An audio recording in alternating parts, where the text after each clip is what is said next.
Isang mapagpalang araw po mga kalingap, mga kabente. Ngayong araw po ay pangalawang part po ng aming vlog dito sa May Poso. Ayan, maraming salamat sa lahat po ng sumusuporta sa aking YouTube channel. Salamat din po sa palaging panonood.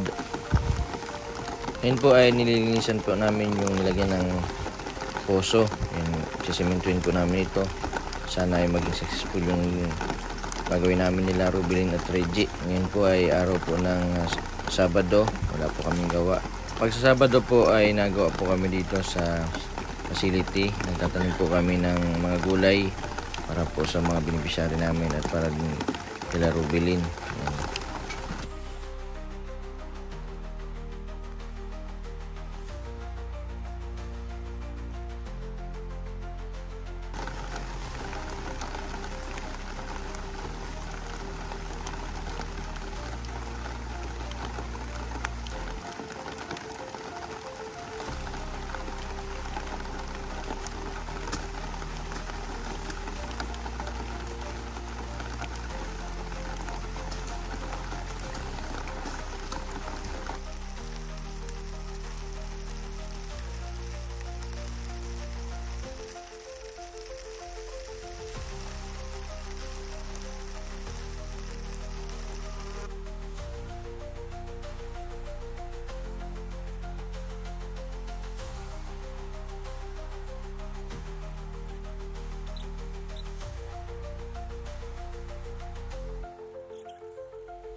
Abi si Reggie oh.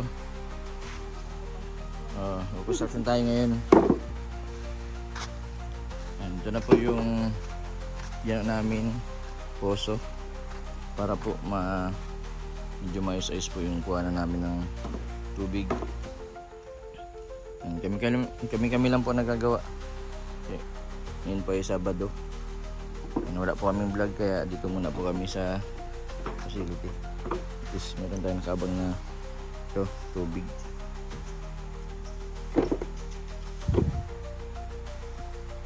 May si Rubilin, no? Kung saan ka nakikib? Meron na ba tayong puso?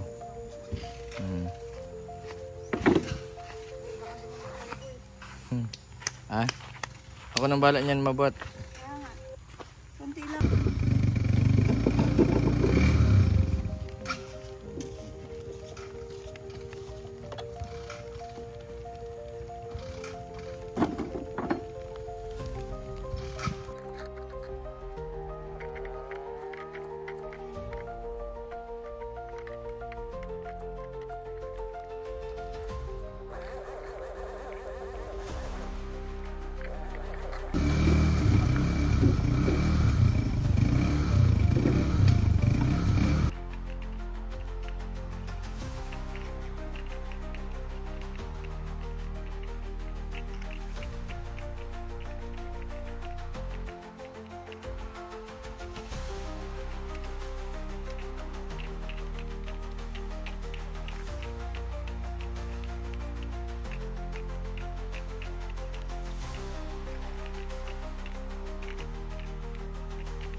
Uy, yan, ito na po yung namin. Lalagyan po namin bato para hindi po siya maputik. Tapos lalagyan po namin siya ng 3/4 na graba. Tapos lalagyan natin itong halo, itong pagilid para tibay. Dadasikin ko pa yan para maging maayos. Yan. Galing ni Rubilin ah. Rubilin, dati ka yata siguro nagkukonstruksyon.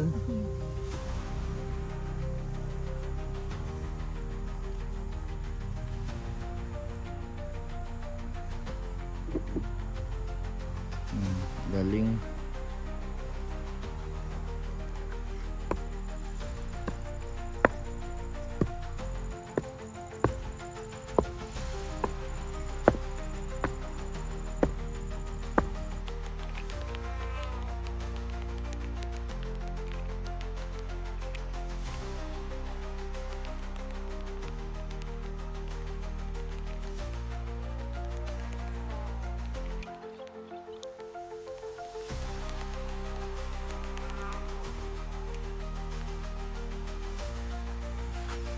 Okay na.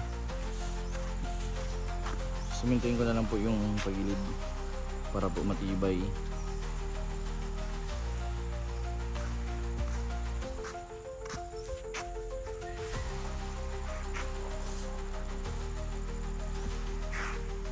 Yan. Tapos na din tayo. Yan, hatid ka na din tayo.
Yan po mga kalingap mga kabente.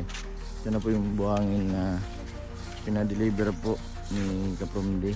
Yung galing po dun sa sponsor kay Ma'am Mirna Magalo sa Team Tanod. Yan, maraming salamat po sa binigay po ninyo na buhangin. Tas ano pa sir yan? Graba? Anong sabi ni Kapromdi? Wala pa sir, napapagawa pa ako ng ornigon. Ordingon. Ganyan, yung malaki yung pino. Pino. Yung ornigon na ganito talaga yung Mm.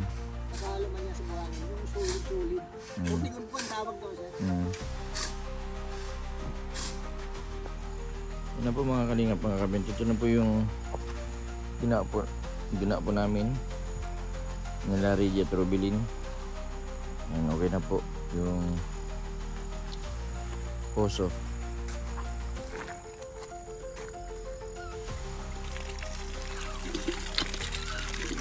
Yun.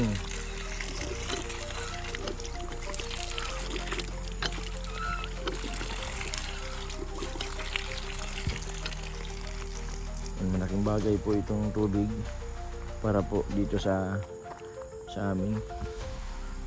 Yan, importante pang tubig. Wala pa po ditong ano po nang nawasa, kaya yung ano po ay 10 galon na mineral yung pinapadeliver ko minsan dito sa facility para in case na ano ay may nagagamit. Minsan po ay nadala din kaming tubig. Ngayon po ay ano na, okay na, may tubig na po. Ito po ay na ano, sa kabila po ay naiinuman. Ito po ay pag medyo matagal-tagal po namin nagamit, siguro po ay pwede din po itong mainuman. Ang mga nasa paligid po nito ay ano, mga puno, kaya maganda pa pong inumin kung saan po hindi pa po contaminated ang tubig. Kadalasan po yung mga puso po dito sa amin ay pwede pong inuman. And maraming salamat po sa lahat po ng sumusuporta kay Ma'am Irma at sa Team Tanod. Na po na-interview po ni Kapromdi si Robilin. Sayang yung bibigay po ni Ma'am Angel na cart, dahil napag-isip po kasi ni Robilin na di po niya maasikaso. Gawa po nag-i-eskwela po siya ng ALS. Yan, nahiya man po siya na hindi po magampanan ni Robilin kasi si Robilin po yung nag-eskwela. Sabi ni Robilin ay pwede naman daw po ibigay sa iba o kaya kala Bombay na mas nangailangan. Yun lang po. At si Robilin po napakabait po niyan. Kahit po gusto po niya na yung food cart, kaso itinapat niya din, nagtapat din siya kay Kapromdi kasi naya din siya na yung pagtitinda ay hindi niya na magampanan na araw-araw siya magtitinda kasi nag-aaral siya. Yan po mga kalingap mga kabente, maraming salamat sa lahat po ng sumusuporta. Maraming salamat din kay Reggie at kay Robilin. Hindi ko man po sila pinilit sa ano, sila po yung kusang loob na nagtulong sa akin. And kung sa ano, sabi nila exercise na din. Maraming salamat din sa nagbigay po ng materyales kay Ma'am Irma Magalo, tapos sa Team Tanod. Maraming salamat din kay Kapromdi. Sa mga kasamaan ko sa kalingap, sana suportahan din natin yung produkto, yung negosyo ni Kapromdi na tapos yung materyales sa paggawa ng bahay. Malaking tulong yan para sa kanya, para din yung kinikita din niya ipinapantulong din sa iba. Yan, sa kanya din po ako kumukuha ng hollow block, graba, bato, yung pong mga iba pong materyales sa paggawa ng bahay. Yan, ito pong materyales na ito ay iniipon ko po, bakal, tapos semento na lang po yung kulang. Nag-iipon pa po ako ng ano para tuloy-tuloy po yung paggawa dito sa gagawin ko pong lutuan ng banana chips, para hindi na po mahirapan sila lola ni Casey sa paggawa kapag may mga order po dito sa bahay ng Dait.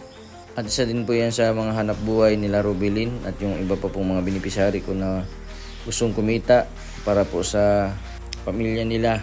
Sana isama po ninyo sa dasal itong project ko pong ito para po sa mga beneficiary ko.